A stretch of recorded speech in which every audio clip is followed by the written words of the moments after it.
afternoon. We're going to talk about something real unique today. Those of you out there who are frustrated piano players who, like myself, took lessons when you were very small and have always been told that as you get older, it's almost impossible to learn how to really play the piano. It's too late. That is not necessarily true. There is a method that was developed by my guest today, a gentleman by the name of Michel Sogny. He is a French concert pianist and the founder and director of, as we would say in this country, the Michel Sogny Center.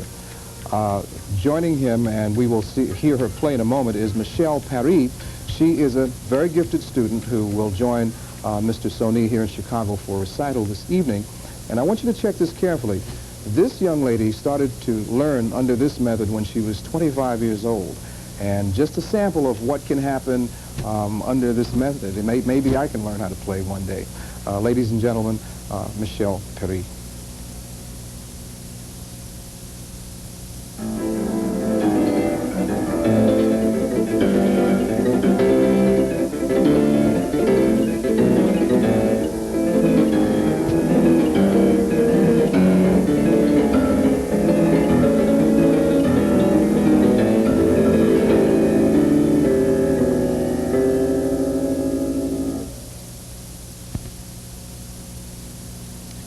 Well, if she can, maybe you can too. When we come back, we'll talk about the method and how it's done. And as a matter of fact, there's a center here in Chicago. You'll find it all very interesting right after these messages.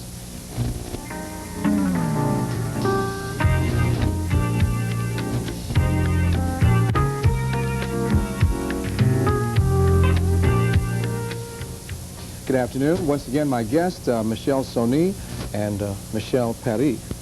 And the difference is, in French, that only the spelling is different. One spelling is Michel. Right, for man, and for and man, Michel. one for women, and Michelle. Yes. This method, which you are responsible for, works obviously for some people. Why did you determine that you could do this? As psychology is tied into it. Yes, I realized that the way of teaching music, in fact, did not change since the 18th century.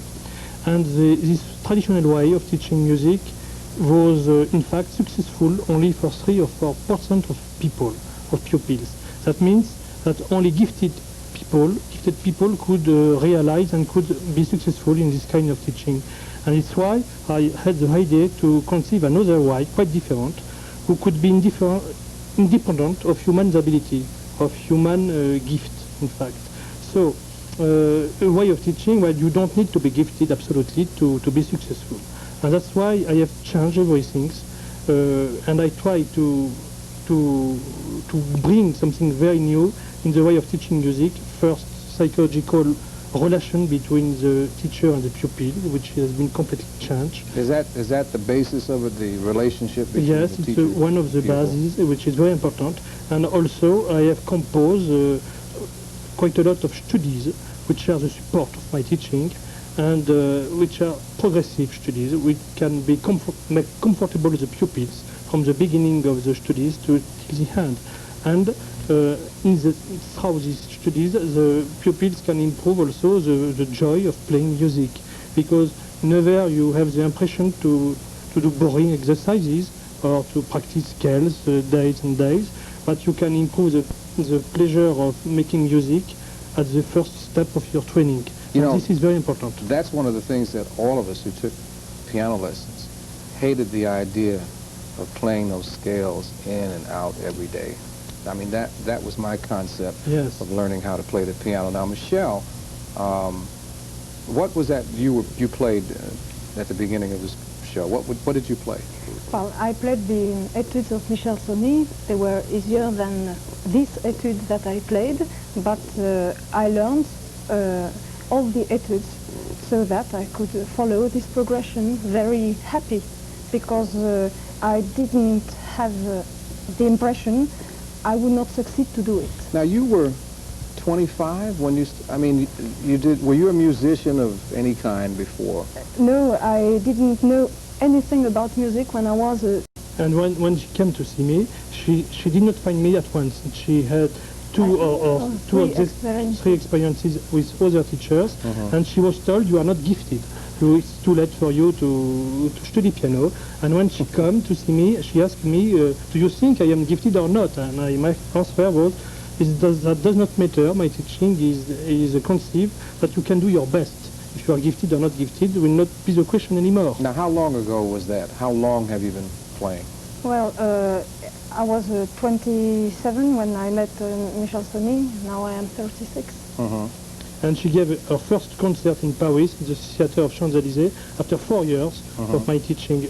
And she was, that was the beginning of the story, very interesting story. I should mention, too, that you were in New York not too long ago at the United Nations, and a concert and a presentation of this method, which is used a lot in Europe. Yes, but it's very successful. Not as much in this country. The city of Chicago, there's a center here. Right? There's a center here, and in New York also, right. and Washington. I am very happy that my teaching reached now United States, and I hope it would contribute to develop the love of music in everybody. What, in your experience, what's the oldest student you ever had?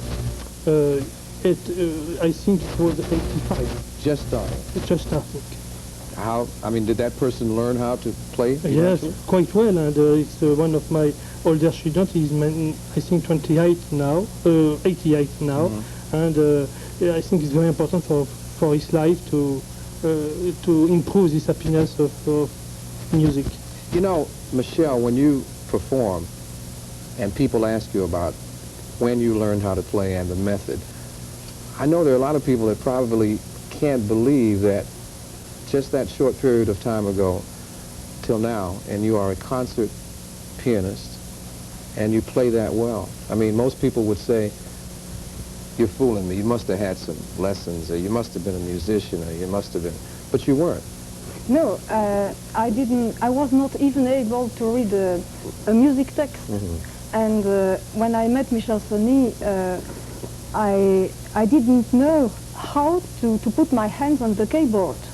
You know what they say, and this is what makes it so unusual.